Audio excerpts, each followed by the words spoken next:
मांगों को लेकर रोजगार सेवकों की हड़ताल दूसरे दिन भी जारी। मोहम्मद इस्लाम, मौदहा, सुमेरपुर, हमीरपुर ब्यूरो।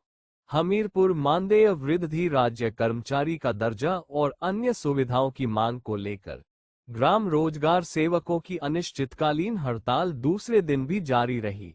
जिले के 7 विकासखंडों में रोजगार सेवकों ने धरना प्रदर्शन कर अपनी मांगों के समर्थन में नारेबाजी की। प्रदर्शन के दौरान रोजगार सेवकों ने 24,000 रुपये मासिक मानदेय, bonus, health insurance, health card और बेहतर चिकित्सा सुविधाएं उपलब्ध कराने की मांग उठाई। उन्होंने मुख्यमंत्री योगी आदित्यनाथ द्वारा 4 अक्टूबर 2021 को घोषित एचआर पॉलिसी का हवाला देते हुए संबंधित शासनादेश जल्द जारी किए जाने की मांग की। संघ पदाधिकारियों ने कहा कि लंबे समय से उनकी मांगें लंबित हैं, लेकिन शासन स्तर पर कोई ठोस निर्णय नहीं लिया जा रहा है। उन्होंने चेतावनी दी कि यदि जल्द समाधान नहीं निकाला गया तो आंदोलन को और तेज करते हुए विधानसभा का घेराव किया जाएगा। रोजगार सेवकों का कहना है कि सम्मानजनक मानदेय और कर्मचारी दर्जा उनका अधिकार है। मांगे पूरी होने तक कलमबंद हड़ताल और एनएमएमएस कार्यों का बहिष्कार जारी रहेगा। आंदोलन के चलते मनरेगा से जुड़े कई कार्य प्रभावित होने लगे हैं। विकास खंड में धरना दिया जा रहा है, तो ये कब तक धरना दिया जा रहा है और क्या मांगे हैं आप लोगों की? 2 जून 2026 से धरना स्टार्ट है। 15 जून 2026 तक धरना चलेगा ही। अगर इस बीच में गवर्नमेंट हमारी मांगें पूरी करती है तो धरना स्थगित हो जाएगा, वरना 15 जून को हम लोग जिला स्तर पर धरना करेंगे।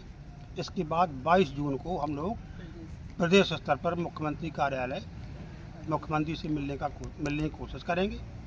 और हम लोगों से मनरेगा के अलावा और तमाम वर्क करवाए जाते हैं। मानदेय बहुत सूक्ष्म है, जो 7788 रुपया मानदेय है। न तो इतने में बच्चे का कोई पालन पोषण हो पा रहा है, न परिवार चल पा रहा है। 8-8 महीने से 6-6 महीने से मानदेय लंबे थे। साथ गोलमेल हो जाता है, वो मानदेय नहीं दे पाते हैं ऐसे ब्लॉक स्तर पर कर्मचारी। क्या और कौन कौन सी ऐसी मांगे हैं जो जिसको लेकर आप लोग बैठे हैं? हमारी मांग है कि हमारा सम्मानजनक मानदेय बढ़ाया जाए, कम से कम 24,000 रुपये काम के हिसाब से, फील्ड के हिसाब से। हम लोगों को एचआर पॉलिसी दी जाए, इंश्योरेंस दिया जाए। कम से कम अभी हमारे 2 साथी जियो टैगिंग के दौरान मृत्यु की गाल में चले गए, सर्प ने काट लिया, तो उनका परिवार बिल्कुल सड़क पे आ गया। तो सरकार को ऐसी कुछ व्यवस्था बनानी चाहिए कि अगर हमारी कार्य के दौरान अगर मृत्यु होती है तो हमारे परिवार के भरण पोषण के लिए कम से कम 50 लाख रुपए की व्यवस्था सरकार को करनी चाहिए। हम भी तो सरकार के कर्मचारी हैं, पूरा गांव स्तर पर हम काम कर रहे हैं।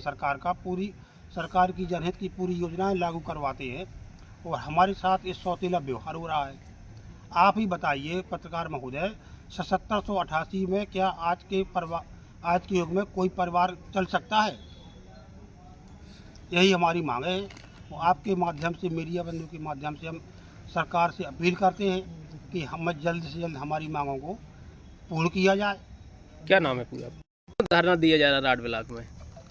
हम लोगों का जो बकाया मानदेय है 8-8, 6-6 महीने से, उसके मकान मानदेय के लिए और मानदेय बढ़ाने के लिए जो अन्य तरह के हमें दबाव बनाया जा रहा है, मानदेय मिल नहीं रहा और काम के लिए दबाव बनाया जा रहा है, उसके लिए हमने कलमबंद हड़ताल की है। और जब तक हम लोगों को मानदेय नहीं मिलेगा, सम्मानजनक मानदेय नहीं मिलेगा, तब तक कलम बंद रहेगी। अगर मानदेय नहीं तो काम भी नहीं। क्या नाम है आपका? सुनीता सोनी।